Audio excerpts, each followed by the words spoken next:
Change.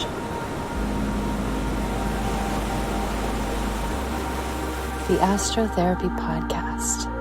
Interviews. Testing. Testing. Okay, nice to see you, Gil. Nice to see you too. I feel like I see you regularly because your emails show up in my box. Awesome. I don't usually do this, but I did this today for some reason. I picked a tarot card. Oh, how fun. And that was the one. I was like, that's pretty much Gil right there. The Magus. The Magus. Yeah. Yeah. And one of the depictions is that he is the fluidic basis of all transmission of activity. Wow, that's something to aspire to. Right? Where are you calling in from today? I'm in my office, my home office, which is the garage, and in Cascade, Colorado, where I live. Okay, so welcome to the Astrotherapy Podcast. I am here today with a very unique magician of sorts, we could say, Gil Hedley. And today we're talking about the anatomy of change. And change is a topic that I've been exploring with many incredible human beings throughout this interview series. And today I'm excited to venture through the body as a vehicle for change. Change itself is a mirror of our being, and what better reflection of being than within humans and the human expression through the physical body. So thank you for being here, Gil. My pleasure. It's really an honor. And for those of you who do not know Gil is a poet. He is an artist. He is a philosopher. He is a motivational speaker. He is just a surprise, a walking surprise. And I first met you, Gil, at one of your talks at a lecture. Perhaps we could say it was a workshop that you were sharing and teaching about nerves, the nervous system. It's called the Nerve Project, I believe. Yeah, the Nerve Project was a 5-month-long project that I did in the laboratory, and then the Nerve Tour was my tour of what I learned on the project. So, yeah. Yeah, I walked into this and it kind of felt like almost like deadheads, like people who knew you had followed you around. There was a lot of excitement, a buzz in the space. I had no idea what I was getting myself into. And wow, lo and behold, hours upon hours later, just on the edge of my seat, jaw dropped, heart swollen, tears running down my eyes, amidst other human beings having the same experience, Gil. Like, wow, thank you so much for that. Yeah, my pleasure. And it was a beautiful tour, a wonderful event, and I delighted in meeting folks and being a part of that response and that exploration, that deep dive into the heart, really. It was a nerve tour that brought you to your heart. Absolutely. And for those who don't really know what we're talking about, can you just give a little background on what the Nerve Tour is all about? Yeah, sure. So over the course of my career, I've done a whole lot of dissection, and the approach that I developed, I call integral anatomy. And integral anatomy is very much a big picture. It's very, looking for connections rather than regions and names and words and objects, turning the body into a bunch of objects. I'm more interested in dissecting in order to have a deeper understanding of the whole and putting myself back together and anyone else who cares to join me. And over the course of my career, I never really had a chance to explore what I call the trees in the way that I would like to. So the body might be thought of as an onion tree, with the layers of the onion being, say, your whole body textural layers: skin, superficial fascia, perifascia, dense regular fibrous fascia, your organ system, etc. So looking at the body as a sequence of textural layers, you can think of it like an onion. And if you think of the body as an onion penetrated by trees, fractal forms, the heart tree and the nerve tree, I like to call them, then we're anchoring our metaphors in nature, right, for our understanding of the body, rather than saying the body's a machine and it has this many parts and stuff. I just don't get into that. So I had done a whole lot of exploration and demonstration of those onion layers, but I hadn't done a whole lot of demonstration of the trees. They're hard to demonstrate, and so it takes a lot of time and a lot of effort. And so I thought, okay, the time has come to demonstrate the nerve tree. And so I had one form that I worked with in particular that I called the captain, because he was a pilot in life and friend. And so I explored his body over the course of 5 months, and it basically step by step demonstrated and then extricated that nerve tree from, let's say, the forest floor. I found this tree on the forest floor, and I brushed all the debris away until you could see its beautiful branches.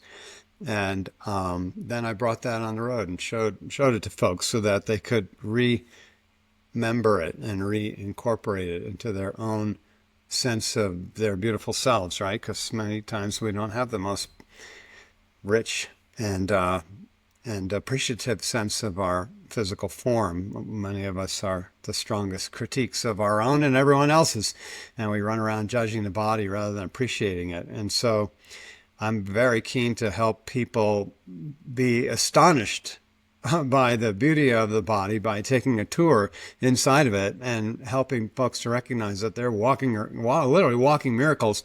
And if they had any even momentary consideration of the extraordinary gift that they're endowed with, and that they are offered the opportunity to explore, open, live, use up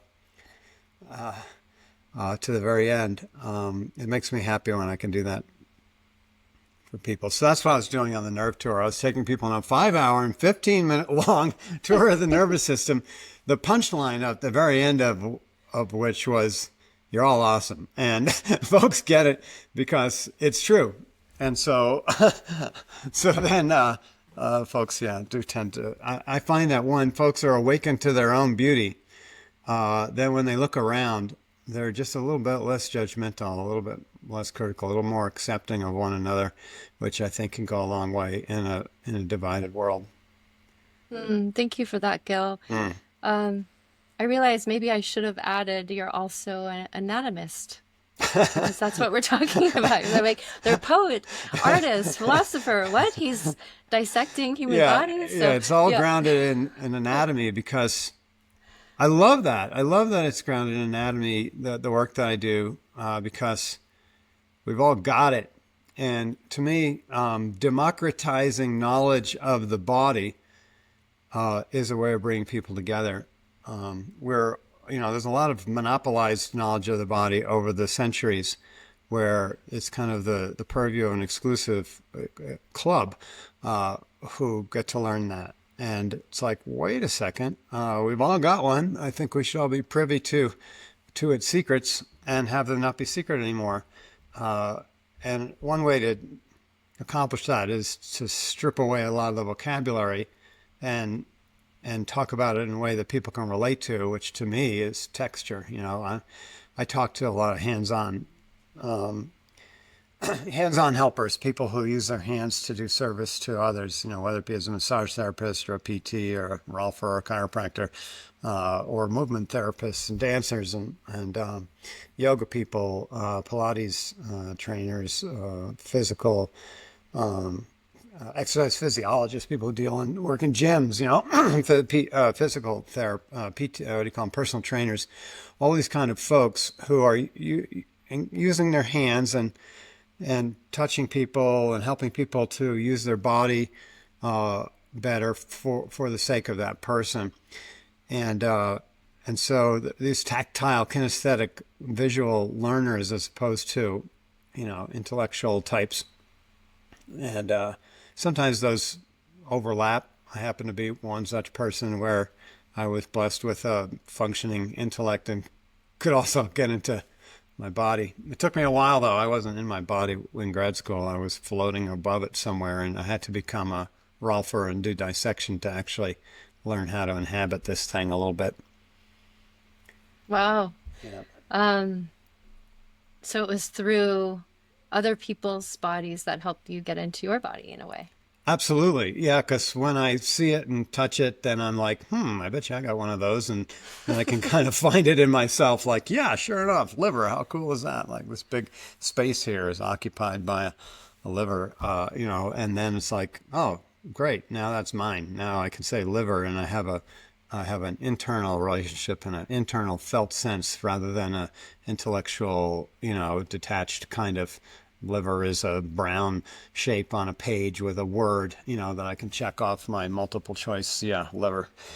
So it's more about creating a felt sense of things, right? So if I say tibia, does your mind conjure a picture of a tibia? Do you wonder what that word means? Do you go to its etymology, or does your tibia start to buzz? Like, in other words, if your tibia starts to buzz, I feel like I'm getting somewhere. Like I call its name, and your consciousness is enlivened there in such a way that you can feel it.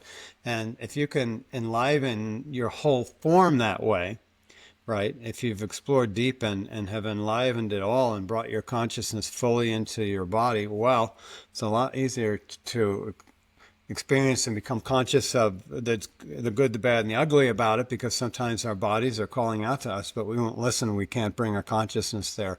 We ignore it, and then you get sick and die, which is going to happen to all of us. But you can also learn to play with this little schoolhouse in such a way that it might be a nicer experience. Wow, you're really painting a picture for me as you're taking us through even just our relationship to the tibia. I'm envisioning the change that you went through as a human being from not being that embodied to then years, decades of studying the human body and finding all of these elements inside of yourself to now. Is there, I mean, the human body is a micro to the macro universe, right? So I guess Yes. there's always unexplored terrain. But where are you now in your process as a somanaut compared to where you were when you started? I've come a long way, baby. And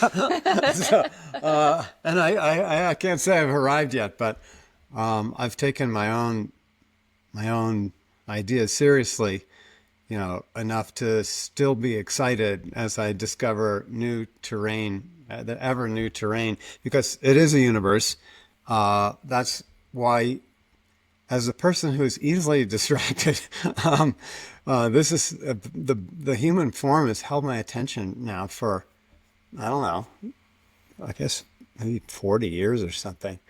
Or was I interested in it early? I was even interested in it before that, but I'm 61 now, and it's very compelling. In other words, there's no end to it. And I always tease it, if you took Carl Sagan and took him outside and pointed at the stars and said, "What's that one, Carl?" And he'd be like, "Fuck if I know. I've never seen that star in my life." It's too big. And I made up this word somonaut, and a somonaut is like the astronauts, who explore outer space. The somonaut explores the inner space, the human form.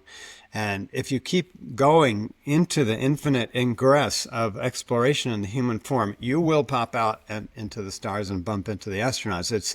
It's a continuous loop of consciousness, and they are not separate. And honestly, I think, you want to see. You want to see whether they actually landed on the moon or not? Just go inside. Just keep going, and be like, sure, damn, it actually happened. They planted that flag. How cool is that? And there was an era of exploration, of the planet that corresponded to a simultaneous era of exploration of the body. So that they happened at the same time. And while they were explorers running planet, planting flags for kings and queens all over the earth, there were anatomists in Italy and Scotland and England, and some other places, and they were exploring the body in a way that hadn't been explored thoroughly in the past through dissection. And they were planting their flags all over it to say, I found this weird branch of the such and such first. And, and they were very proud of that. We've worked hard lately to try and bring it back to more, spatial and relational terminology rather than just like a bunch of dudes' names from 300 years ago. But Right. like the pouch Yeah, of, their names are all in our body, apparently. they are, yeah. Right? The pouch of Douglas. I'm like, get him out of her pelvis. He does not belong there. He was not invited. So anyway, I have a lot of fun with that. And yet, I also want to pay homage to the people who did the nearly impossible work of figuring this stuff out that I take for granted at this time. I've been reading for the second time William Harvey's anatomical exercises on the motion of the heart and blood in humans and animals, and this dude was freaking genius. I mean, he turned over all the knowledge of prior to him to demonstrate that blood circulates. How do you know that blood circulates when you don't have a microscope, when you've never seen a capillary, when you have no comprehension of where it went, and when everything you touch is dead and you don't know, and you breathe in air, where does the air go? Like, do you just breathe it out? Does it go in too? Is there air in your arteries? They didn't know. They couldn't figure it out. Like, they go in there and the artery is empty. They're like, that's air. There's air in there. We must be breathing through our arteries. They had no idea. And this dude figured it out. And to read his story and to hear his proofs of how he used his mind and did surgery on animals living, and did dissections on the dead, and looked at human bodies, and actually figured out, like, wow, it goes through there, and it comes back, and it goes back, and it keeps going like that. It's just like, we think that's normal, right? We don't even consider it. I mean, in 1926, when my grandmother was 28 years old, it was not general knowledge on this planet that the universe is bigger than the galaxy. They couldn't see past the galaxy. And it was Edwin Hubble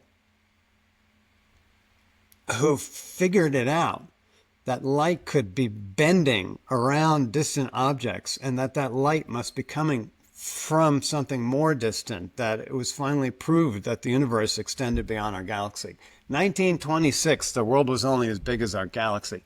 So, and we just take for granted. We look at pictures from the Hubble telescope and the newer one now, that they just plop it on some dark part of the sky and let it soak up light for a month, and it comes back and there's, oh my God, there's another trillion galaxies in that spot that we thought was empty.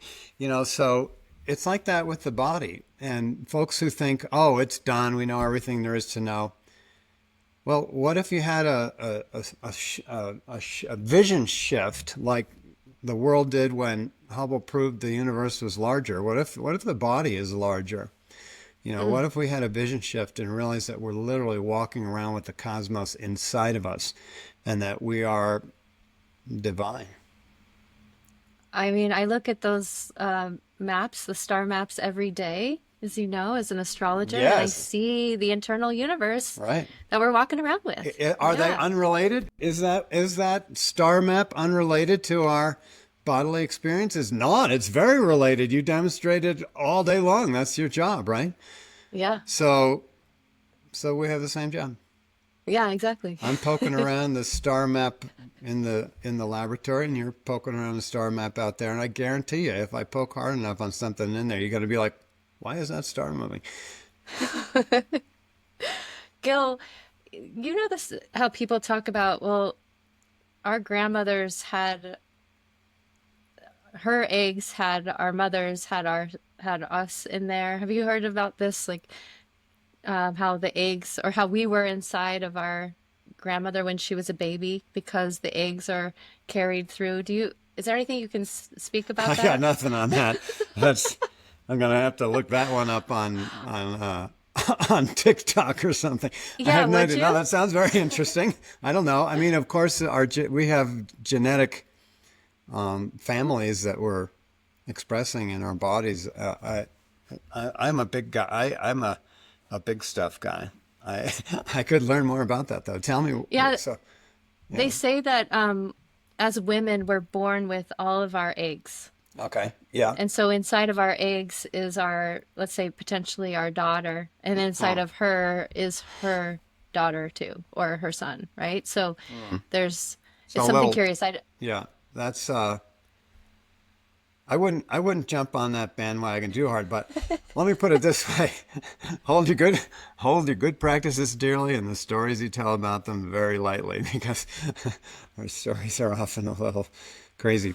But I mean you can say, yeah, and we're stardust too. And honestly, if you did take that seriously, you might find yourself in the mind of your grandmother, or you might find yourself knowing your granddaughter better before she's born, or you might find that when you go inside, the stars are in fact not unrelated to your accessible conscious field. Whether that's explained by a genetic ingress that's actual, I can't say, but I do believe that the field of consciousness is unified, and whether we tell this story about it or that story about it, it is completely accessible, and it's demonstrated by the mystics of the ages. And the question is, how thin can the veil become between what we perceive as the purview of mystical experts and everyday people? I think it's thinning as we speak. We're talking about the human body as a vehicle for change. And I'm just wondering, when I say the word change, what comes to mind?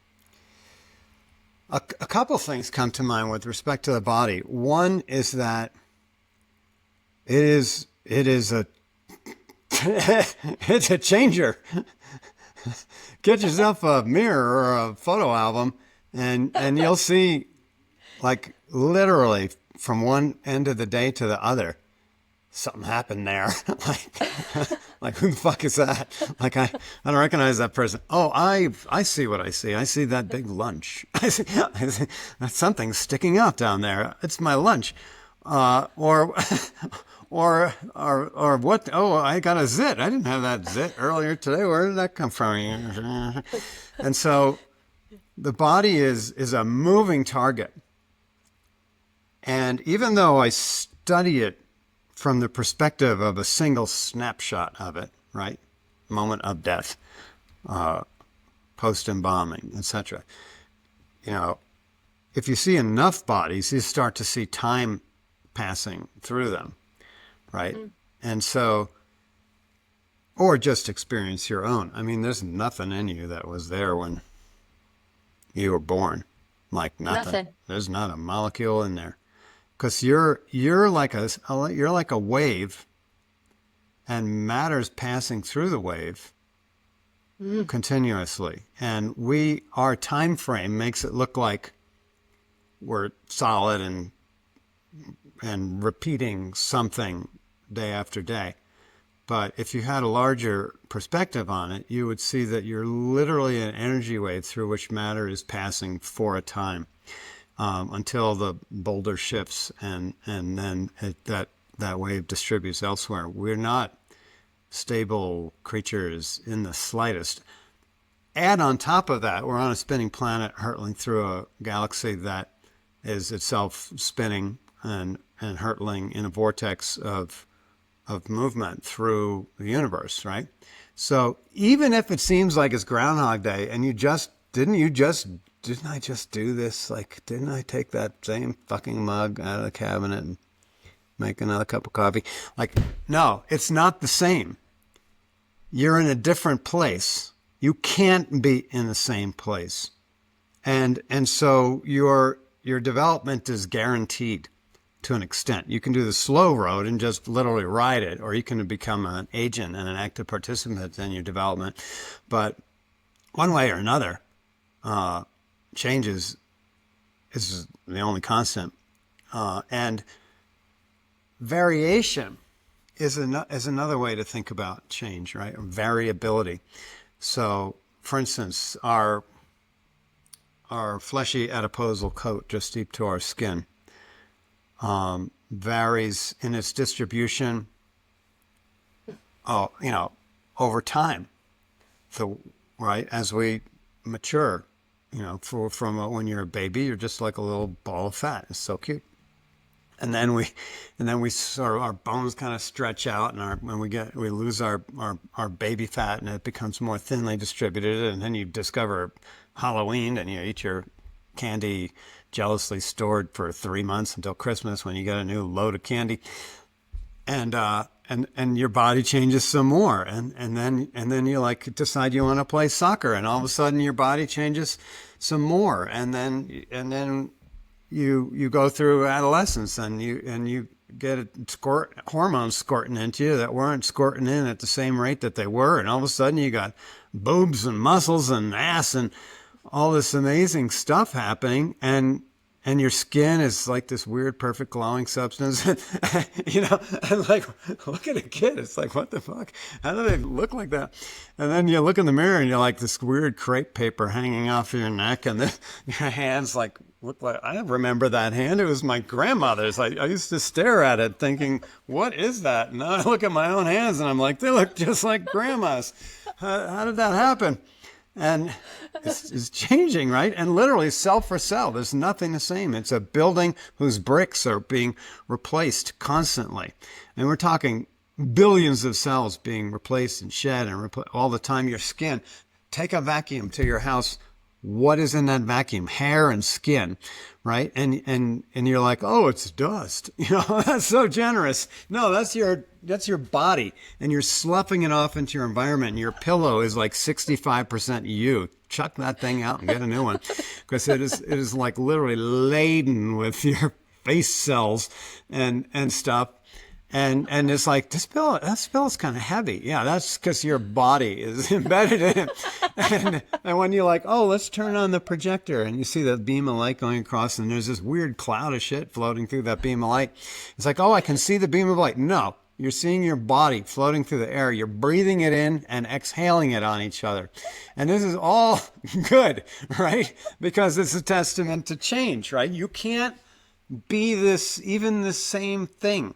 You're just used to it because you're inadvertent to the changes, right? But if you pay attention, which is like the whole object of coming onto this planet, is to learn how to focus your mind and pay attention in this weird slow motion molasses consciousness soup that we live in, then you'll see that this thing you identify with is just a bunch of dust passing through an energy wave. And you're no more permanent than that beam of light with the skin flecks flying through it, in the sense of the body, not in the sense of your being.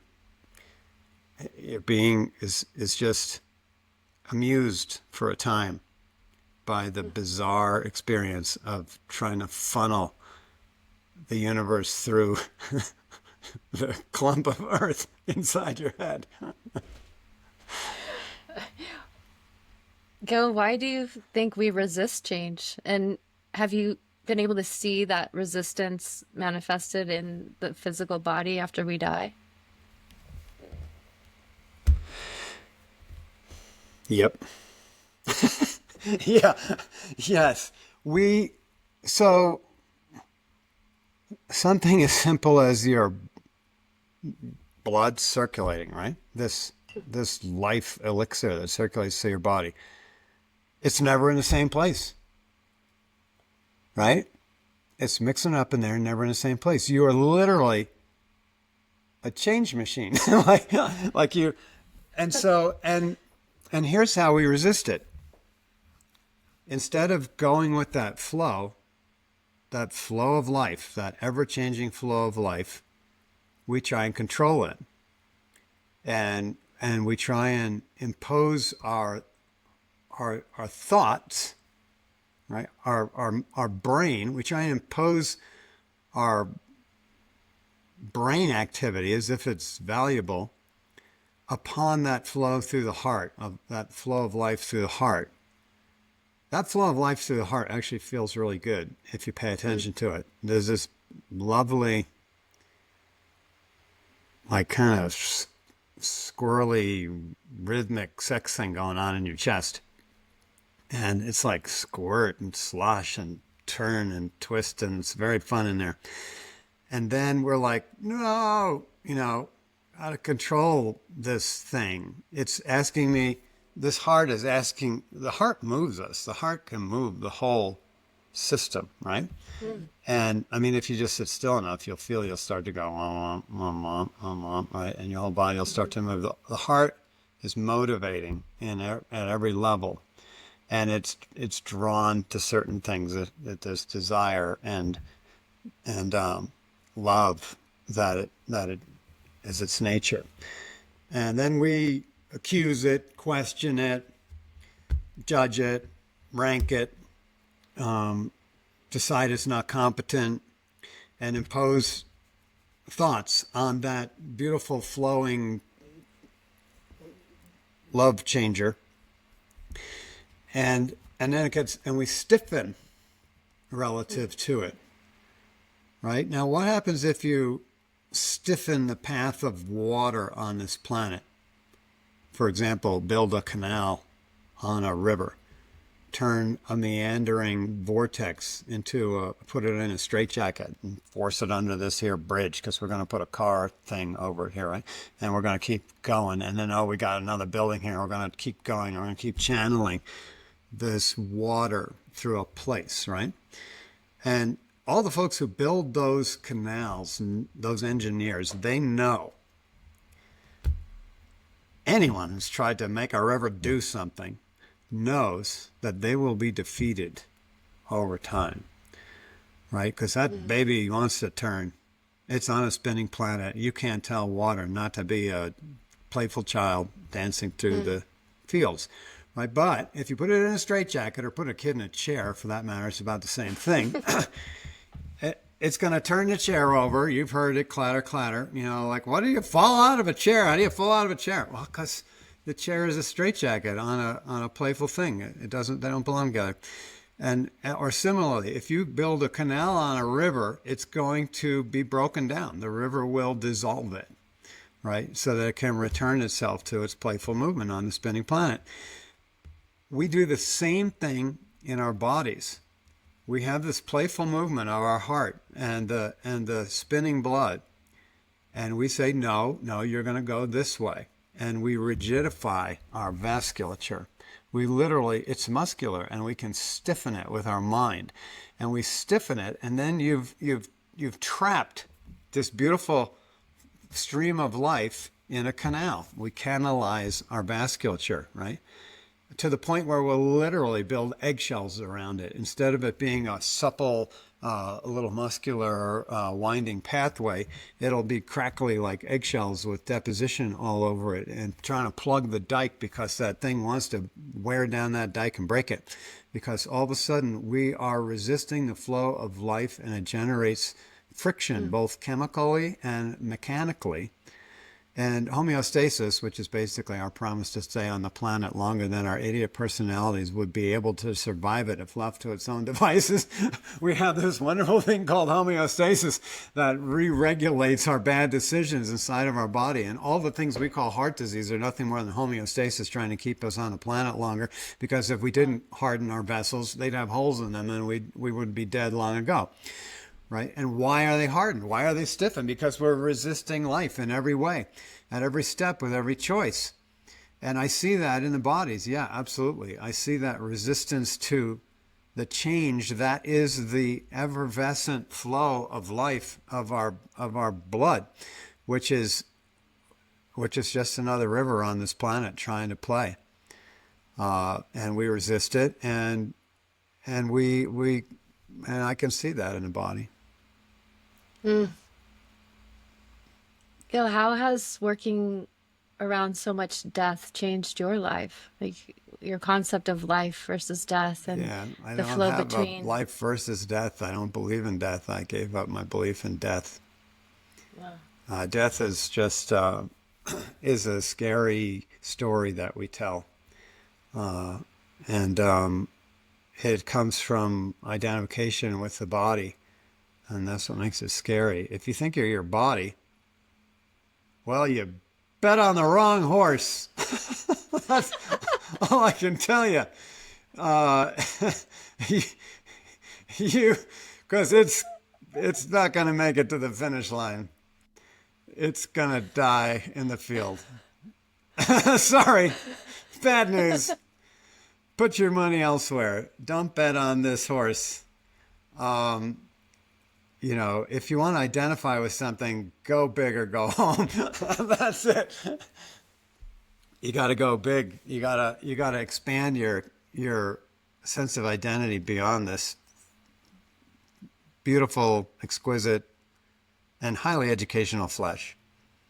I'm not going to say, oh, it's just a sack of meat and it doesn't mean anything. Some people do that. Some spiritual traditions are like, it's a stinky sack of meat, and you should avoid it and go spiritual or to go home. And I'm like, no, go right in there. Go into that stinky sack of meat and fall in love with it because it's unbelievably beautiful. It's the Grand Canyon. It's everything you ever hoped for in a vacation, to go inside the body and ogle it. And also, don't be fooled. You're not the Grand Canyon either. You're bigger than that. You're not the body. You're bigger than that. What do you see happen in the people that you work with? Somebody new comes to your lab for the first time. What are the changes that they go through that you witness in the process of working there? Oh, I just did a 10-day class. It's so a lab workshop, very intense, exhausting. This is like full on. People are like, oh, I went and sat in the graveyard overnight, and I toughened myself to the horrors of the flesh. And I'm like, you didn't do jack shit. Come to my lab. I'm gonna make you take the body apart with your hands for 10 days, and fall in love with it at the same time. Not be disgusted with it. I'm gonna have you fall in love with it. And so people come in, kind of internal, maybe a little judgmental. Maybe you think that lady across there wears too much perfume or her hair is funny. And by the end of the week, you're crying on her lap, so, cause it's like, oh, wow, we're all in this together. And we are all deeper than we ever imagined. We have in our own, just at the level of this flesh experience, we are sympathetic characters. We even when we're being assholes, we're still sympathetic characters because we're in a very tough school of the body, and it's challenging. It's like adventure camp, and sometimes we fall and break, and sometimes we get lost in little. We go up a canyon alone and get scared and face demons and monsters, and we all come back patting each other on the back. Because it's a little bit like that. We realize when you look inside of an expired human form and you read that diary aloud in a group, it's like, oh wow, yeah, me too. Like we're all suffering the slings and arrows of outrageous fortune of life in a body, and that's where it's headed. And people just soften, and they get nicer. I had a lovely person. She just came to my course for the second year in a row. She's a tennis player. She doesn't know any anatomy, and it doesn't matter. I don't care if you know vocabulary. No one checks at the pearly gates. St. Peter's like, and how much vocabulary did you master? Little limited in the vocabulary. You go over here to limited vocabulary hell. All the other people, they come in. No. You to the bardo. Yeah, into the bardo. Yeah, exactly. So this lady, I didn't know why she came back. So in the morning circle on the first day, she says, I was a nicer person after I took this class last year. I'm like, oh my God, I want to weep, because it's like, oh, that's good work. Did she say, oh, I learned more vocabulary? No, it's not a vocabulary class. It's an opportunity to come to terms with so much, you know. Can anyone go do that, Gil? Yeah, you got to If they're fill out my inspired? application though, you know, because I have an application which is designed to tell people I don't care how much vocabulary you know, but I very, very much care about how you treat your neighbor. And if you're an asshole, don't come, you know, you could pretend you're nice for a few days and eventually you'll actually be nice uh, in case you are an asshole and you lie on the application. You know, so so to Is that a me, question? Are, I do ask questions on my application. It's an educational tool. I'm not really trying to weed people out. I want people to weed themselves out. Because if I say, are you capable of listening to somebody who says the opposite of what you believe and not immediately contradicting them? If you can do that, well, you're welcome here. Because I can teach a fucking monkey how to dissect. It's not that, you know, it's a skill. It's a hand skill, you know, but I can teach it. I've been teaching it for decades. So I can teach my mom how to dissect. Anyone who's ever been in a kitchen and chopped carrots can dissect. It's not like rocket science. And it doesn't have to be done perfectly. The goal is to feel, not to be a surgeon.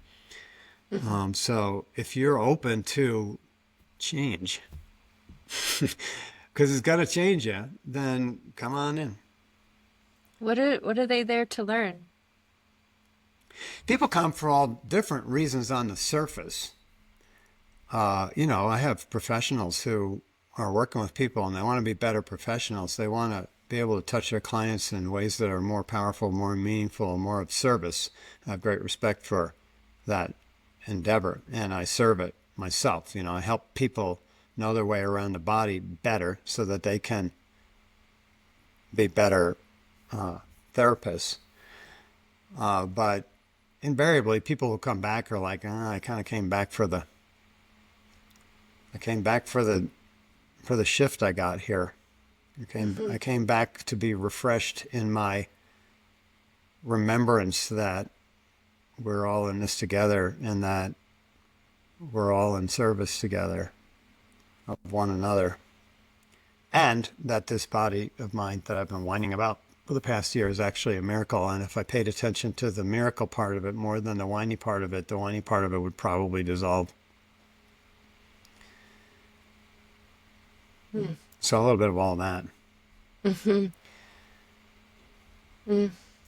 That being said, I've been teaching this class for 31 years now. I don't know how many more years I got left in me of teaching my class. Gil, please, next year at least. You're coming? Yeah, I love my class. It's also very hard container to hold. You know, I create a space. I'll tell you, here's the thing. I don't know much about astrology until a few years ago when I found it extremely compelling. A friend of mine started teaching me about it. But I don't know, maybe 2 or 3 years, and maybe 3 or 4 years into my career, I thought I was done. I was like, I am terrified of my own class. It's a challenging container to be the leader of, right? I mean, I make it seem easy. Look, he's doing the triple Lutz. It takes no effort, but no, it's an effort, and it's to hold space in a way that works out very well each time under those conditions, right? So, yeah, so I was terrified of coming to my own class. I was like, Lord, I think I'm done. You know, but there are all these classes scheduled. I think I have to go teach them. And I was in a quandary. I had been having nightmares and you know, I was like kind of PTSD from my own class. You know, I'm helping other people process. Who's helping me? Nobody. You know, I was just like hacking through. And so I was like, I had like a deck of the animal cards that you can get at like a New Age bookstore. Yeah. You know, those things are cute. They have cute little animal pictures and little animal stories. And anyway, I had this deck of animal cards and I was like, I'm going to shuffle them up and pick one. I need help. So I shuffled them up like you picked a tarot card for our session today. So I picked the card that I pulled. I mean, sometimes it works, right? It's like, damn, shuffle them up and pick the card you need. And I picked the bat. And I read this card about bat medicine. And it was basically like, yeah, the bat like goes into the cave, into the dark, into the womb, and it's hangs upside down in there, and then it comes out into the light, and so the shaman who has bat medicine is the one who kind of like leads people into the realms of the dead, into the realms of rebirth, and it's like this special calling of the bat medicine shaman who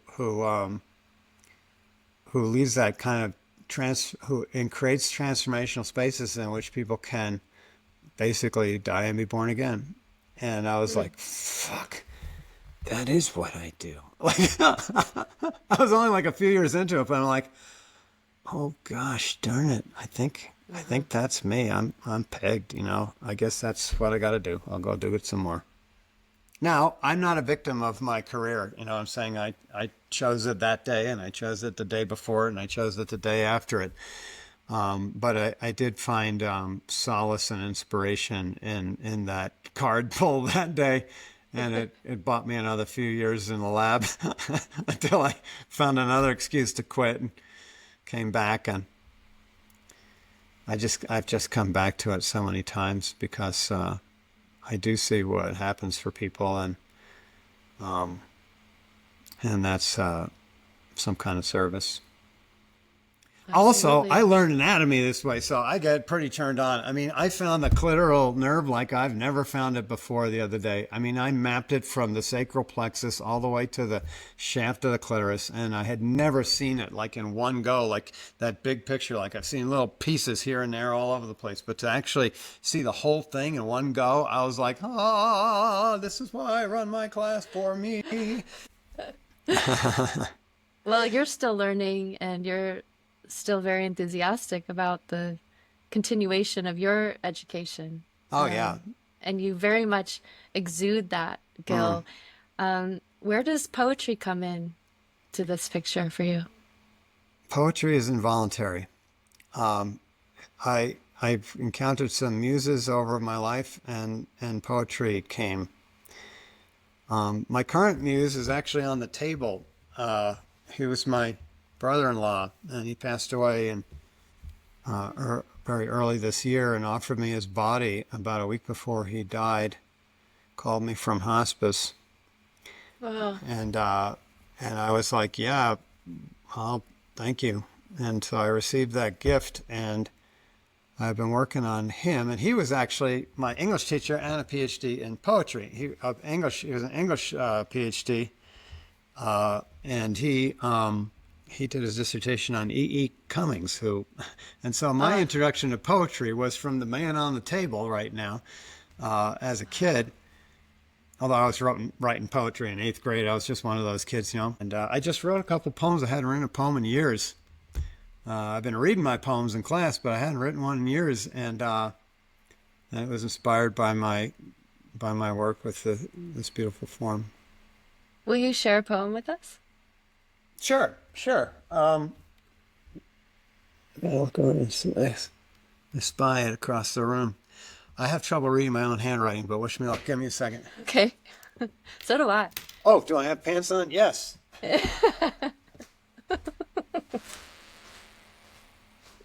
Oh, yeah, you were at the Nerve Tour, so you heard me read a couple poems. Yeah. But this one, again, it's the muse, right? I'm not the kind of person who's like, I got to write a poem. It's Monday morning at 9 a.m. No, it's more like I'm struck like a gong by some moment. Most of the poems in here came from that. Like someone says 3 words, some phrase in the middle of a phone conversation, and I'm like struck, like, and it goes in so deep that a poem comes out. That's kind of how it works for me. Well, I wrote several poems on this little beautiful man. I'll do this one. So the story behind this one is that I was basically wanting to see Doc. I call him Doc.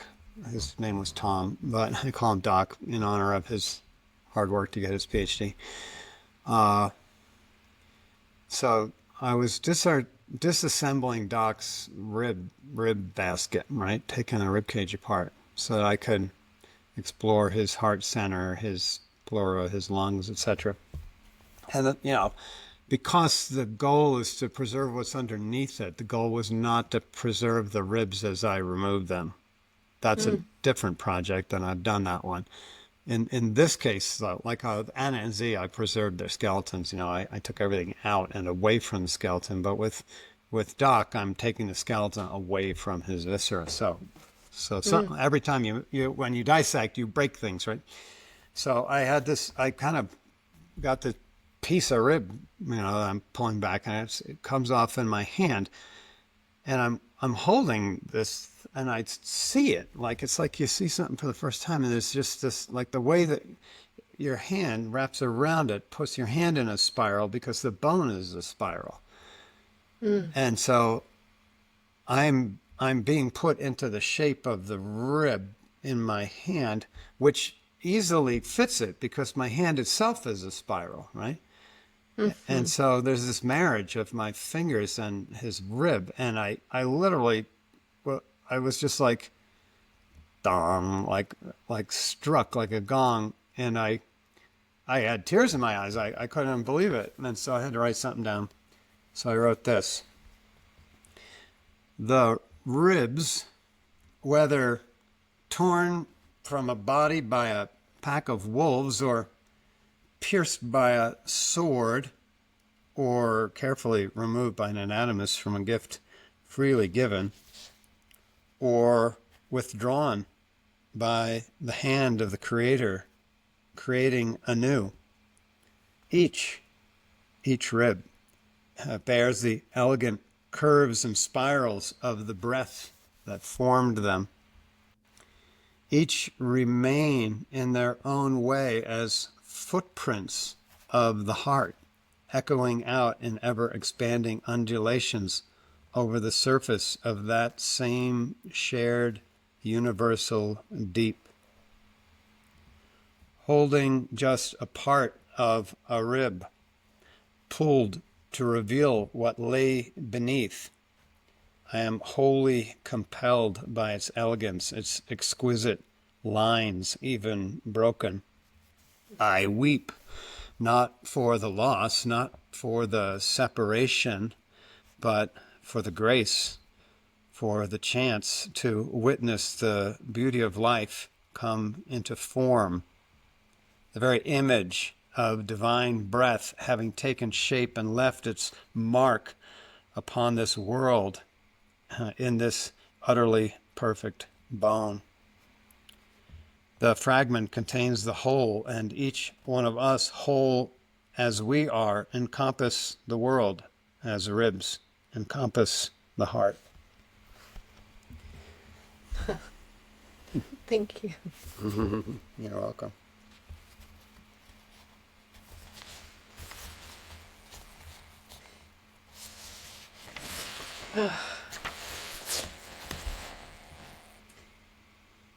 I think you remind us, Gil, that the body is poetry. The body is living poetry. Yeah. And we complain a lot about it. Don't we? A bunch of fucking Complaining whiners. about poetry? Who complains about poetry? So on the day you die, like at the moment you die, literally trillions of successful cellular operations are still happening. So you can breathe that last breath, right? Like, it's almost always all going right.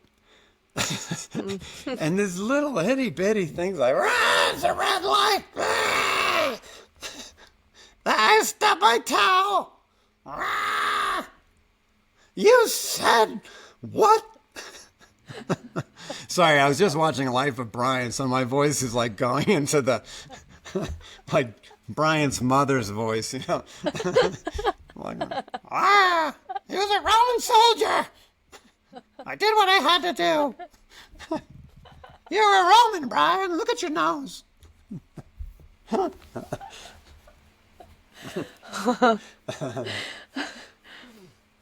I really, really, really appreciate your declaration of, the adamant declaration that death does not exist.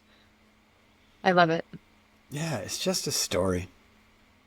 And it's a story with a sad ending. Like, tell another story. Why don't we tell the story of our eternal love? Why don't we tell that story?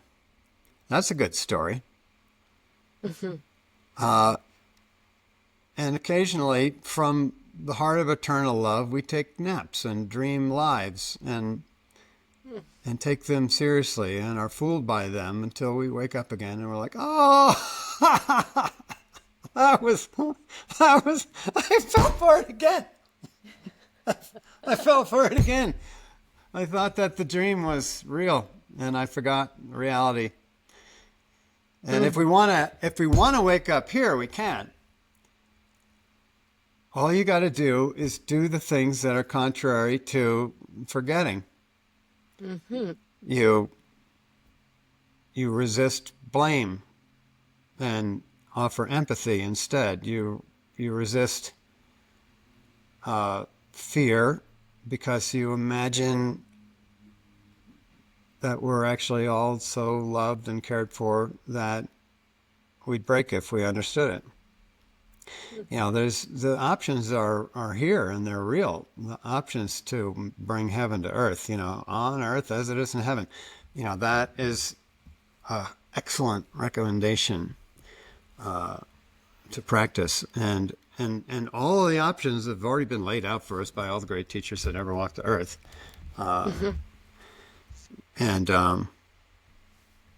And the practices are really simple, and the demands that the world puts upon us are nothing like the demands that heaven puts upon us. Nothing. They're not in the same category.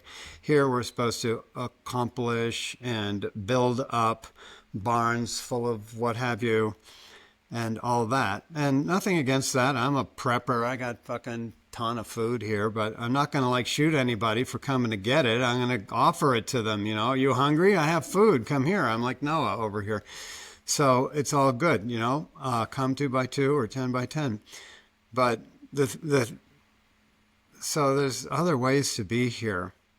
And once we are into it, once folks get into being here that way, then the school's broken. We'll make another one because there's some value in forgetting. Mm-hmm. But you can cure the school and then you make another school. Gil, what do you share with the people that call you from hospice that say, Gil, I want to give you my body? I say, well, thank you. I reckon we can get to a point in our lives when we realize we're not going to need this thing anymore. And when you find yourself not in terror, but in a state of generosity,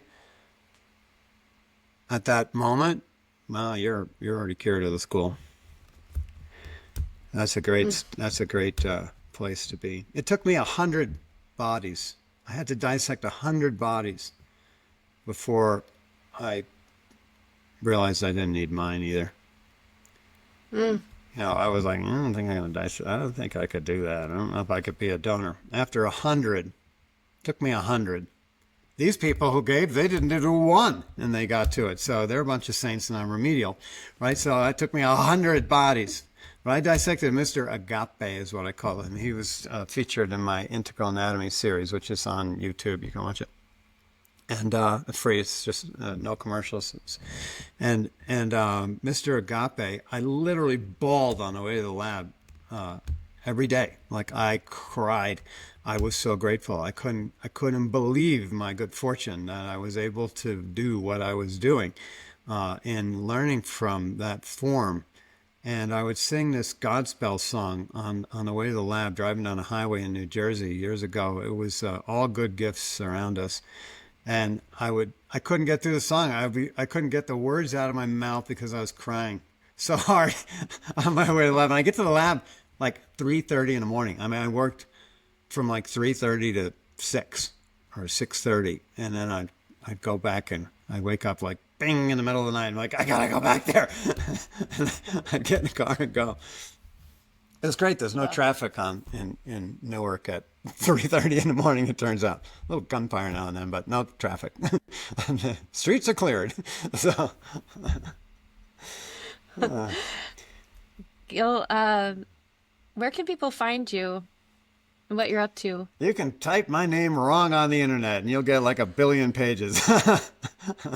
I am Google famous, folks.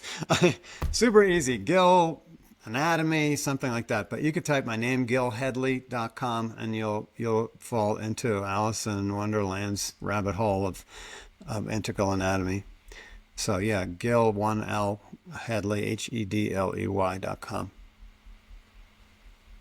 Gil, it's been a real gift to spend this time with you today. Thank you for the wisdom that I'm going to be saturated in for the rest of my life, and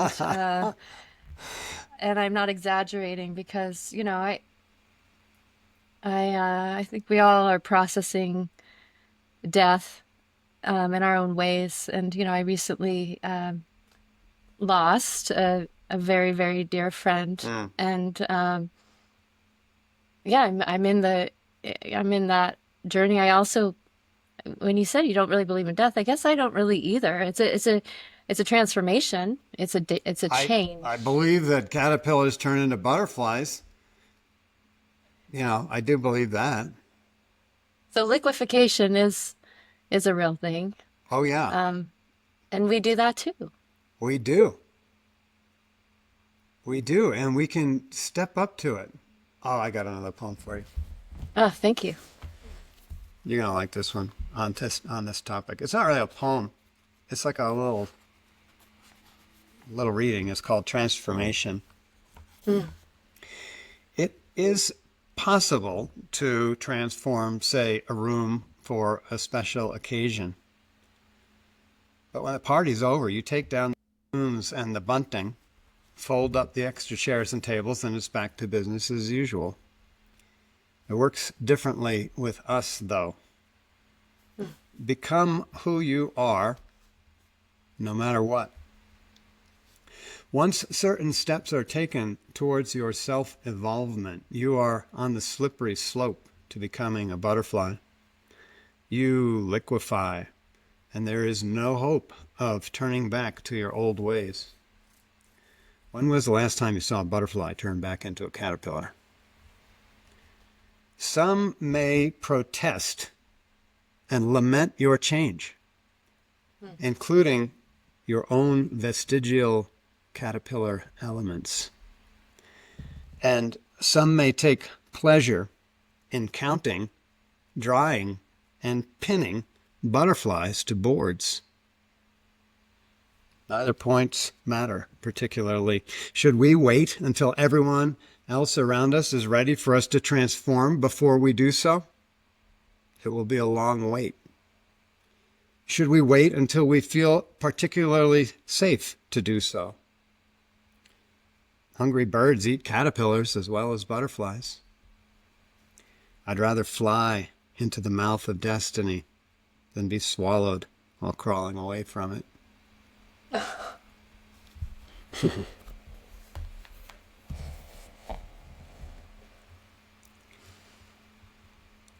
I'm sorry for your loss.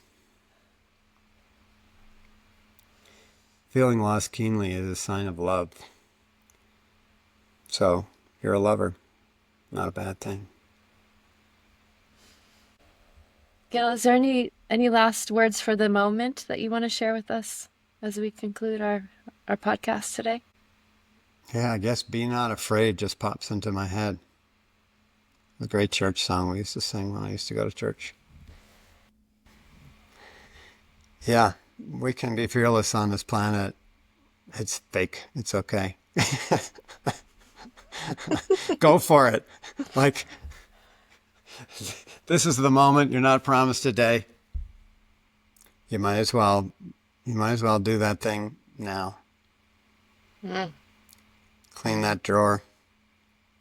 Hug that person. Call up that person you love. Tell them you love them. And if you meet someone at the grocery store, and you smile while you walk past them, that's really, really more important than how much money you have.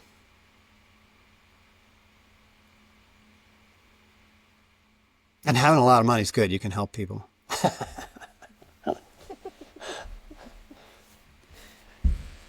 Thank you, Gil. You're welcome. Thank you. I appreciate your heartfelt, warm welcome. Until we meet again. I look forward to it. Me too. I hope it's in Colorado. Great. In the lab. Come. Yeah. Okay. I feel like it's I don't know. I don't know if necessary is the word, but definitely an important rite of passage. It can be if you take it on in that spirit. Mm-hmm. Why wouldn't we? Right? But that's the kind of thinking that a person who has a podcast about change would say. See, we who love change. Mm-hmm. Some folks don't love change. And that's okay too. I'm not their judge. Some people come here to like do the same thing over and over again until they die. And there's something in that for them. And that's not to be judged. But if you happen to be into change, well, have I got a lab for you? Have I got... Exactly. Yeah, it's a fun way to live. It's a little terrifying. I mean, roller coaster rides are terrifying. But they're thrilling. Right? It's like click, click, click, click, click, click, click, click, click, click, click, click, click. Wow. Click, click. Wow! That's life. That can be your life. It's fun. I like that. Me too. Yeah. Wow. Have a wonderful, wonderful rest of your day, into the week, into the full moon. You too.